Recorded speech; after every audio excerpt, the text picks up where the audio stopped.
Assalamualaikum warahmatullahi wabarakatuh. Halo semua, kami dari kelompok 8 kelas 1 LPGSD Universitas PGRI Palembang ingin mempresentasikan hasil kerja kelompok kami mengenai struktur, peranata, dan proses sosial. Baiklah, untuk itu saya akan memperkenalkan kelompok kami terlebih dahulu. Di sini saya Nabila Septiana sebagai moderator. Saya Serna Septarini sebagai moderator. Assalamualaikum warahmatullahi wabarakatuh. Perkenalkan, saya Rizky Ramadanti, saya sebagai pemateri.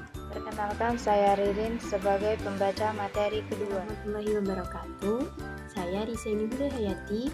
Di sini saya sebagai pemateri.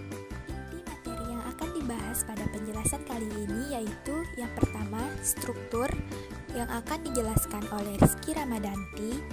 Yang kedua, peranata yang akan dijelaskan oleh Ririn. Dan yang ketiga, proses sosial yang akan dijelaskan oleh Risaini. 1. Struktur sosial budaya. Pola perilaku dari setiap individu dalam masyarakat yang bersusun sebagai suatu sistem disebut struktur sosial. Struktur asal kata dari struktum yang artinya menyusun, membagi, atau mendirikan. Contoh, di sekolah terdapat struktur sebagai berikut. Ada kepala sekolah, guru-guru, murid, pegawai, administrasi, dan penjaga sekolah. Semua orang yang ada di sekolah tersebut saling berinteraksi, saling berhubungan, dan saling mempengaruhi sehingga sekolah sebagai lembaga pendidikan dapat perbedaan ras. A. Ras Negroid dengan ciri warna kulit hitam, mata hitam, keriting pendek, hidung lebar, dan bentuk bibir yang tebal. B. Ras Mongoloid dengan ciri warna kulit coklat, rambut lurus, tubuh pendek, hidung datar, dan tulang pipi menonjol. Ras Caucasoid dengan ciri kulit dan mata terang, rambut bergelombang, hidung mancung, bibir tipis, muka oval, dan badan tinggi. Ukuran yang diperoleh untuk menggolongkan penduduk dalam lapisan-lapisan tertentu adalah A. Ukuran kekayaan. Timbul golongan kaya atau ekonomi kuat, golongan miskin atau ekonomi lemah, dan golongan tengah atau sedang.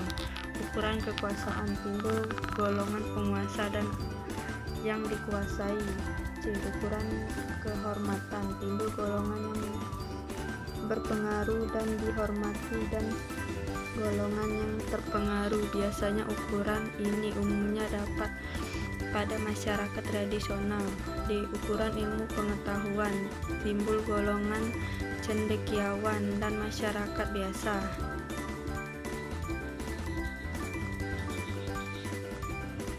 Dasar dari pelapisan sosial di atas dapat ditimbul dan berkembang secara otomatis atau tidak sengaja oleh masyarakat. Selain itu, dapat pula pelapisan sosial yang memang sengaja dibuat, misalnya dalam organisasi, perusahaan, instansi pemerintah dibuat setara-tara. Ada ketua, wakil ketua, sekretaris, bendahara, ketua seksi, dan anggota. Baiklah, saya di sini akan melanjutkan presentasi sebelumnya. 2. Peranata sosial budaya. Peranata sosial berasal dari istilah Inggris social institution. Istilah yang akan digunakan di sini adalah peranata sosial karena social institution menunjuk pada adanya unsur-unsur yang mengatur perilaku para anggota masyarakat. Peranata sosial pada dasarnya bermula dari adanya kebutuhan-kebutuhan manusia yang perlu dipenuhi. Kebutuhan manusia sangatlah beraneka ragam, sehingga peranata sosial yang mendukungnya pun beraneka ragam pula. Menurut Koenjaraningrat, peranata sosial adalah satu sistem tata kelakuan dan hubungan yang berpusat kepada aktivitas-aktivitas untuk memenuhi kompleks-kompleks kebutuhan khusus dalam kehidupan masyarakat. Dan menurut Suarjono Swekanto, dengan menggunakan istilah lembaga kemasyarakatan adalah himpunan dari norma-norma dari segala tindakan yang berkisar pada suatu kebutuhan pokok di dalam kehidupan masyarakat. Peranata-peranata sosial yang dibentuk oleh masyarakat dengan tujuan untuk memenuhi kebutuhan-kebutuhan pokok manusia mempunyai fungsi-fungsi sebagai berikut. Yang pertama, memberikan pedoman pada anggota-anggota masyarakat, bagaimana mereka harus bertingkah laku atau bersikap di dalam menghadapi masalah-masalah dalam masyarakat yang bersangkutan. Yang kedua, menjaga keutuhan dari masyarakat yang bersangkutan. Dan yang terakhir adalah memberikan pegangan kepada masyarakat untuk mengadakan sistem pengendalian sosial atau social control, yaitu sistem pengawasan dari masyarakat terhadap tingkah laku anggota-anggotanya. Assalamualaikum warahmatullahi wabarakatuh. Melanjutkan materi yang sudah dijelaskan oleh teman saya sebelumnya, yaitu mengenai proses sosial budaya. Proses sosial budaya terjadi karena adanya interaksi sosial. Adapun sifat interaksi sosial menurut beberapa ahli. Yang pertama, yaitu menurut Astrid Susanto. Interaksi sosial adalah frekuensi interaksi makin sering makin kenal dan makin banyak pengaruhnya. Keteraturan interaksi semakin teratur semakin jelas arah perubahannya. Ketersebaran interaksi semakin banyak dan tersebar semakin banyak yang dipengaruhinya. Keseimbangan interaksi semakin seimbang posisi kedua belah pihak yang berinteraksi semakin besar pengaruhnya. Langsung tidaknya interaksi, bila interaksi bersifat langsung kedua pihak, bersifat aktif, maka pengaruhnya semakin besar. Menurut Surjono Sukanto, interaksi sosial dapat terjadi jika memenuhi dua syarat. Syarat yang pertama yaitu adanya kontak sosial, di mana hubungan antara satu pihak dan pihak lain yang merupakan awal terjadinya interaksi sosial. Syarat yang kedua yaitu komunikasi. Proses penyampaian pikiran atau perasaan oleh seseorang kepada orang lain dengan menggunakan lambang yang bermakna bagi kedua pihak dalam situasi yang tertentu. Proses sosial yang terjadi akibat adanya interaksi sosial dapat dibagi menjadi beberapa bentuk. Menurut Surjono Sukanto, ada dua macam proses sosial.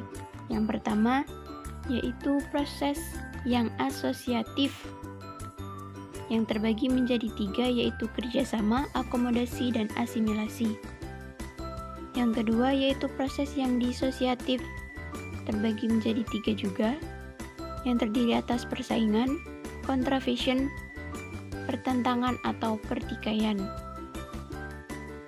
Adapun tiga bentuk kerjasama yaitu bergantung, co-optation, dan coalition. Kerjasama di sini terjadi bila individu atau kelompok mempunyai kesadaran akan tujuan yang sama.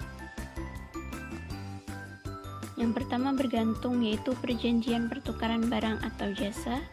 Yang kedua, co-optation, yaitu penerimaan unsur baru sebagai salah satu cara untuk menghindari terjadinya keguncangan atau ketidakstabilan. Yang ketiga yaitu coalition, yaitu penggabungan dua organisasi atau lebih yang mempunyai tujuan yang sama. Adapun contoh struktur organisasi di lingkungan daerah, yaitu struktur organisasi pemerintahan daerah yang terdiri dari kepala desa,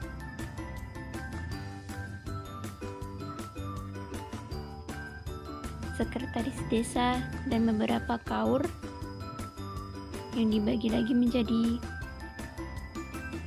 dua, yaitu pelaksana dan kewilayahan. Pelaksana dibagi menjadi dua, ulu dan modin. Kewilayahan dibagi menjadi tiga, kepala dusun 1, kepala dusun 2, dan kepala dusun 3. Adapun contoh peranata sosial budaya di lingkungan sekitar, Contoh yang pertama yaitu pranata keluarga. Sebagai contohnya, seorang ibu yang mengajarkan kepada anaknya tentang sopan santun. Contoh kedua yaitu pranata agama, mengenai sistem ritual keagamaan. Yang ketiga, pranata pendidikan. Contohnya, seorang guru yang membimbing muridnya belajar. Adapun contoh proses sosial budaya yang terjadi di lingkungan sekitar kita. Yang pertama misalnya pernikahan campuran, yaitu pernikahan atau perkawinan dalam konteks ini adalah bisa dikatakan campuran karena beda etnis atau ras, bukan merujuk pada hal biologis, misalnya orang Jawa menikah dengan orang Bali. Contoh yang kedua, hari libur yang jatuh pada hari Minggu. Wacana akhir pekan merujuk pada hari Sabtu sebagai awal dan hari Minggu sebagai akhiran atau puncaknya. Tradisi weekend atau hari Minggu sebagai hari libur ini berasal dari budaya Barat yang pada prosesnya masuk sampai di budaya Indonesia dan sudah menjadi kebiasaan. Baiklah, sampai di sini penjelasan materinya. Saya kembalikan ke moderator. Itulah hasil presentasi dari kelompok kami. Jika ada yang kurang jelas ataupun ingin ditanyakan, boleh tulis di kolom komentar di bawah ini. Saya perwakilan kelompok 8 mengucapkan terima kasih atas perhatiannya. Saya akhiri, wabillahi taufiq wal hidayah. Wassalamualaikum warahmatullahi wabarakatuh.